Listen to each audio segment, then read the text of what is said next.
Hello everyone. Last video में हमने किसी वैद्युत द्विध्रुव के कारण अक्षीय स्थिति पर, यहाँ आज हम विषुवतीय तल या इसे निरक्षीय स्थिति भी बोलते हैं, निरक्षीय स्थिति के किसी बिंदु पर विद्युत क्षेत्र की तीव्रता हमें आज ज्ञात करनी है। और लास्ट वीडियो में हमने वैद्युत द्विध्रुव के कारण अक्षीय स्थिति में विद्युत क्षेत्र की तीव्रता ज्ञात की थी। अर्थात कि अगर कोई वैद्युत द्विध्रुव है, चूँकि वैद्युत द्विध्रुव एक ऐसा सिस्टम होता है जिसमें दो चार्ज कुछ बहुत कम डिस्टेंस पर रखे होते हैं, मान लें -Q और +Q, समान परिमाण के होते हैं और कुछ अल्प दूरी पर, जिसे हमने नाम दिया था 2a। इसके कारण इसके अक्ष पर मतलब इधर, यहाँ या यहाँ किसी एक बिंदु पर विद्युत क्षेत्र की तीव्रता हमने ज्ञात की थी। आज हमारा विषुवतीय तल है, अर्थात किसी विद्युत द्विध्रुव के विषुवतीय तल पर, विषुवतीय तल यहाँ, इसके लंबवत किसी एक पॉइंट पर विद्युत क्षेत्र की तीव्रता हमें बतानी है विद्युत द्विध्रुव के कारण। अगर हम ये एक विद्युत द्विध्रुव मान लें और मान लेते हैं कि ये विद्युत द्विध्रुव है, इस पर जो चार्ज है ये हम नाम देते हैं इसका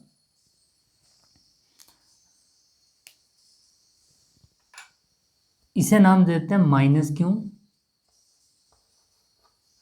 और इसे नाम दे देते हैं +Q।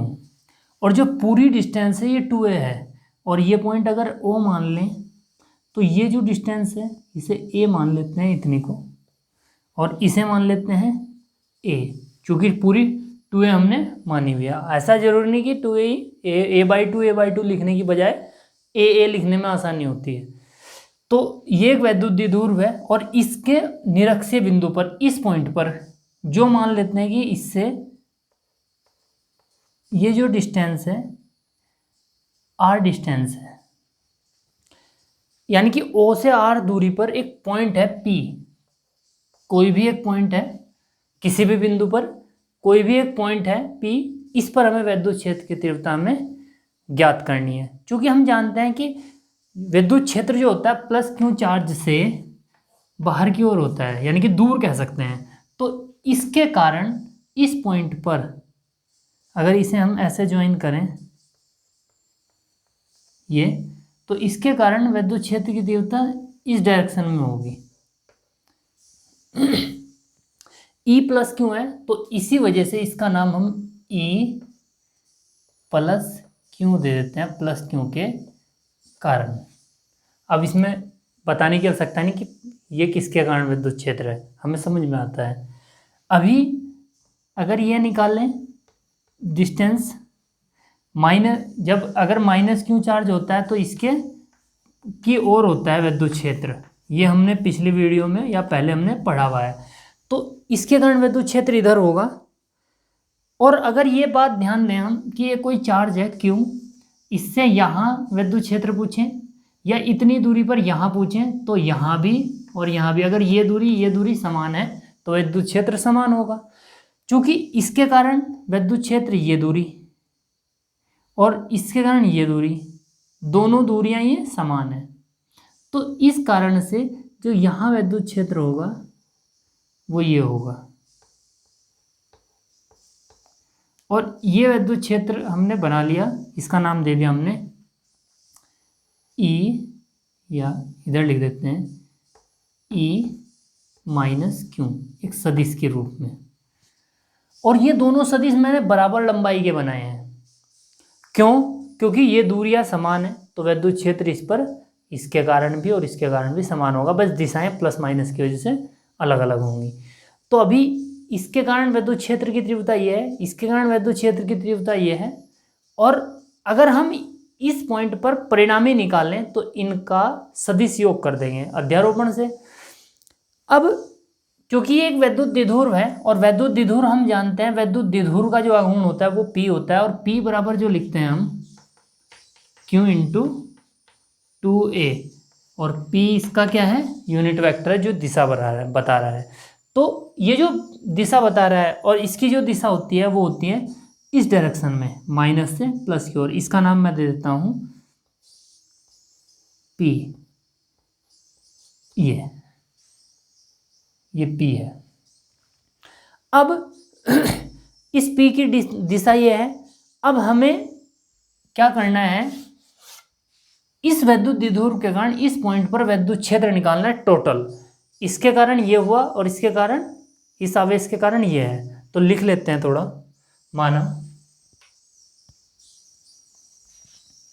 माना AB एक वैद्युत द्विध्रुव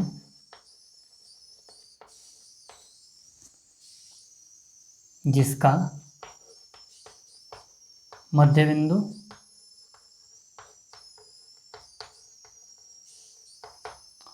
O है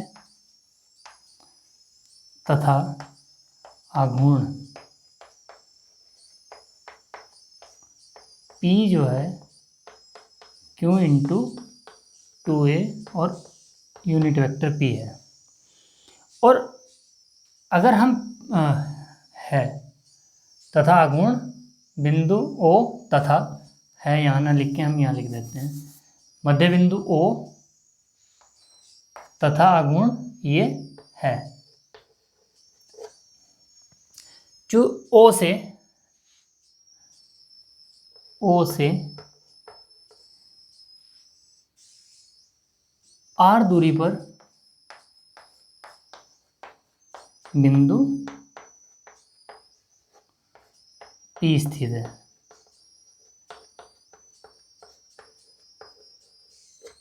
यानी कि ये दूरी हमने R मान ली, अर्थात OP बराबर क्या है, R है। और AO और BO ये दोनों ही हमारे पास A डिस्टेंस है।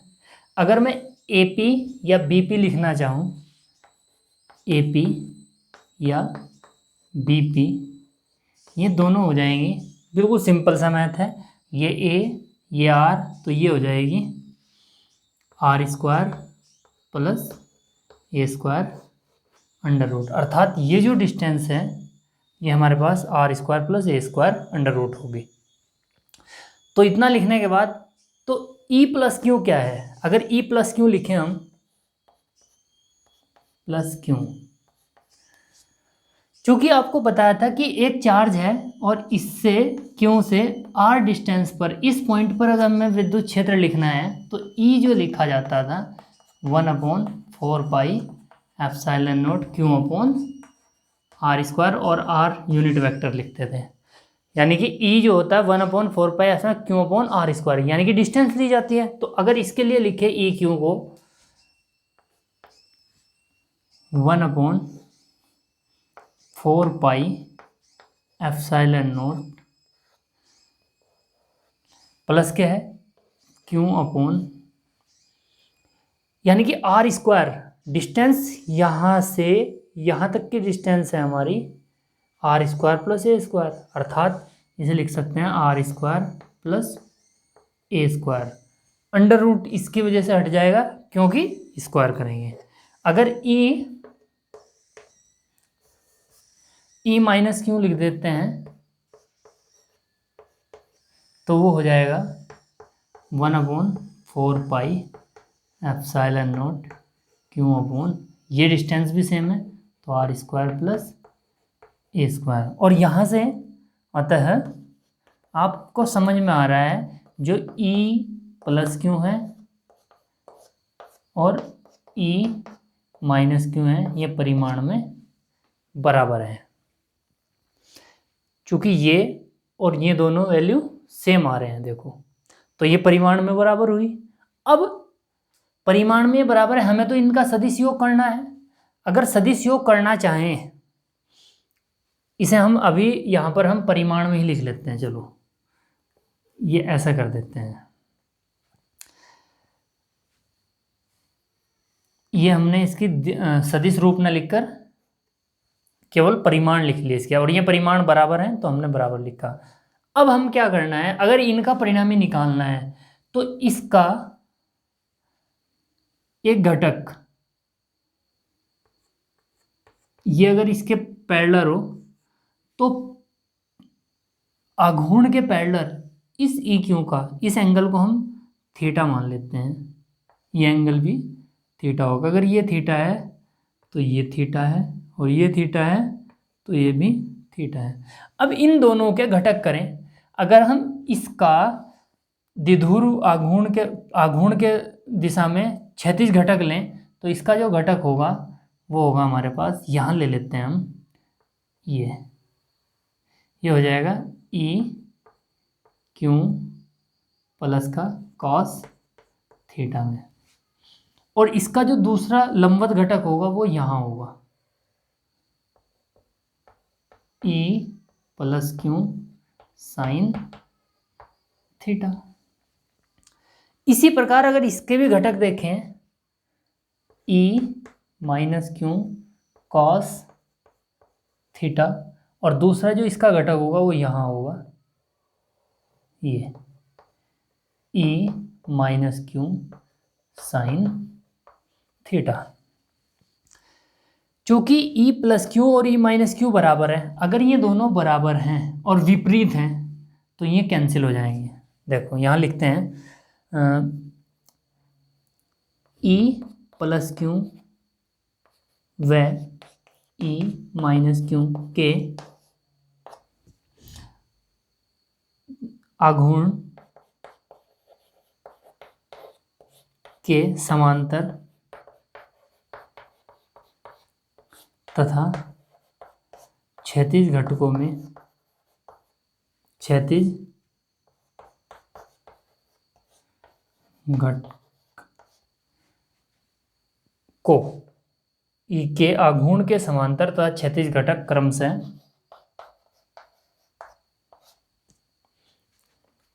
समांतर घटक क्या है, E plus Q cos theta और E minus Q cos theta व E plus Q sine theta, ये लंबवत घटक है, और E minus Q sine theta है।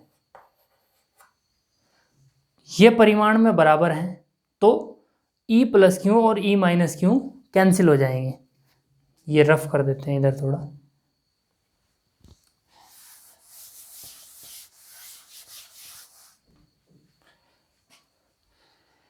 चूंकि ये परिमाण में समान है तो, और ये विपरीत भी हैं, तो क्षैतिज जो घटक हैं, सॉरी ये समांतर और ये क्षैतिज घटक गलत लिख दिया, लंबवत घटक लिखे जाएंगे, लंब घटक, इसे हम लंब लिखते हैं, गलती से लिखा गया।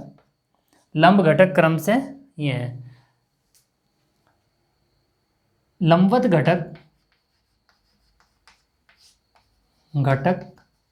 समान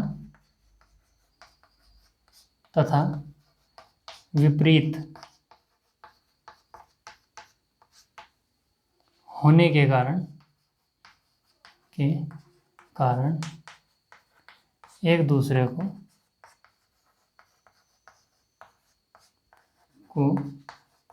निरस्त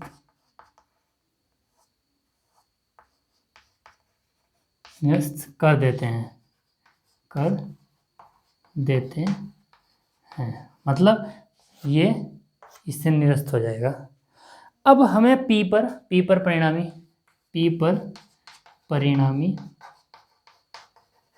विद्युत क्षेत्र, इसे हम नाम देते हैं E, और E जो लिखा जाएगा, ध्यान देंगे ये दोनों हैं, इन दोनों का योग होगा E plus Q cos theta, ये कॉस थीटा कॉमन है, इन दोनों का ऐड कर देते हैं और कॉस थीटा बाहर लिख देते हैं, E minus Q cos theta. और डायरेक्शन अगर बतानी है तो P के विपरीत, तो डायरेक्शन बताने के लिए हम इसे P यूनिट वेक्टर लिखेंगे और यहाँ माइनस लगाएंगे। अब इससे हमें पता लग रहा है, ये एक इक्वेशन है, हमें दिशा बताने की आवश्यकता नहीं, अपने आप समझ पाएंगे कि जो E की दिशा होगी वो P के विपरीत है, P इस डायरेक्शन में और जो इनका परिणामी होगा वो इस डायरेक्शन में होगा। अब चूंकि ये दोनों परिमाण में समान है, परिमाण में समान है, तो इसे हम लिख सकते हैं E बराबर -2E + Q, और इंटू, प्लस लिखें या माइनस लिखें, 2 कर दिया, cos थीटा। और cos थीटा इस ट्रायंगल से अगर निकालते हैं, आधार बटे कर्ण, और आधार है A अपॉन, और कर्ण कितना है हमारे पास, √r² + a² + a² का पावर हाफ लिख देते हैं। अब E लिखें अगर, और -2 EQ, ये लिखो या ये लिखो सेम है, 1/4 pi epsilon not Q upon r² + a² into a upon r² + a² की power half. Q into 2a, sorry एक छूट गया हमारे साथ, पी कैप छूट गया यहाँ, और यहाँ भी क्या आएगा, पी कैप। तो E लिखा जाएगा -1/4 पाई एप्सिलॉन नॉट 2QA, यानी कि इसे लिख सकते हैं Q इंटू 2A और P cap upon r² + a² की पावर हाफ, और इसकी पावर 1 है, तो ये हो जाएगी 3/2। चूँकि Q इंटू 2A P, ये होता है P, तो इसे लिख सकते हैं हम फाइनली E बराबर -1/4 pi epsilon not P upon r² + a² की पावर 3/2। अब अगर बहुत ज़्यादा दूरियों के लिए बात करें, मतलब ये दूरी इस A की तुलना में, ये P बहुत दूर है, यदि P जो है बहुत दूर है A से, सॉरी A कह देते हैं, चलो A छोटा है P से, यानी कि ये जो A डिस्टेंस है इस P के सापेक्ष बहुत कम है, तो ये A नेगलेक्ट हो जाएगा। और फाइनली इस E के लिए हम ये फॉर्मूला कहाँ लिखते हैं, चलो यहाँ लिख देते हैं,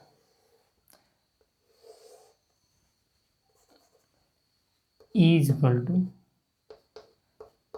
1/4 पाई एप्सिलॉन नॉट P, ये नेगलेक्ट हो जाएगा, तो 2 से 2 कटेगा तो r³, तो P अपॉन r³। तो फाइनल हमारे पास जो फॉर्मूला आया है वो ये आया है, इसके बाद है ये।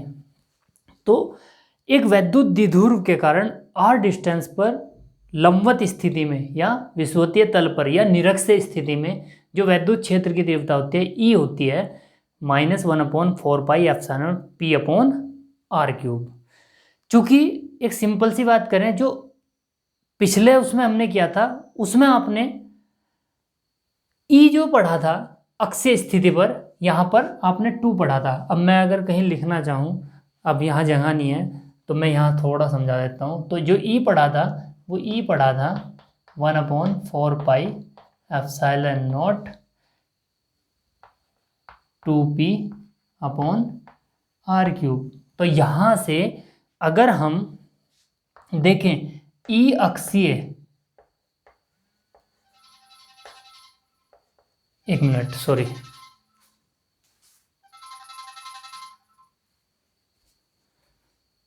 E अक्षीय जो है ये दुगुनी है, 2 गुनी है E निरक्षीय से, यानी कि निरक्षीय उसमें जो वैद्युत क्षेत्र की तीव्रता है अक्षीय अक्षीय स्थिति में जो तीव्रता होती है वो निरक्षीय से दोगुनी होती है। ये इन दोनों फॉर्मूलों से हम समझ सकते हैं। तो ये बात और ये बात पिछले उसमें हमने बताई थी, और इन दोनों से ये निष्कर्ष हम निकाल सकते हैं कि ई अक्षीय जो होगा दोगुना होगा निरक्षीय का। निरक्षीय स्थिति में जो कह सकते हैं कि आधी होती है अक्षीय स्थिति की, उतनी ही दूरी पर। तो फिलहाल ये था हमारा वैद्युत द्विध्रुव के कारण विषुवतीय तल में या निरक्षीय स्थिति पर किसी बिंदु पर वैद्युत क्षेत्र की तीव्रता। तो इसे नोट करें और मिलते हैं नेक्स्ट वीडियो में। धन्यवाद।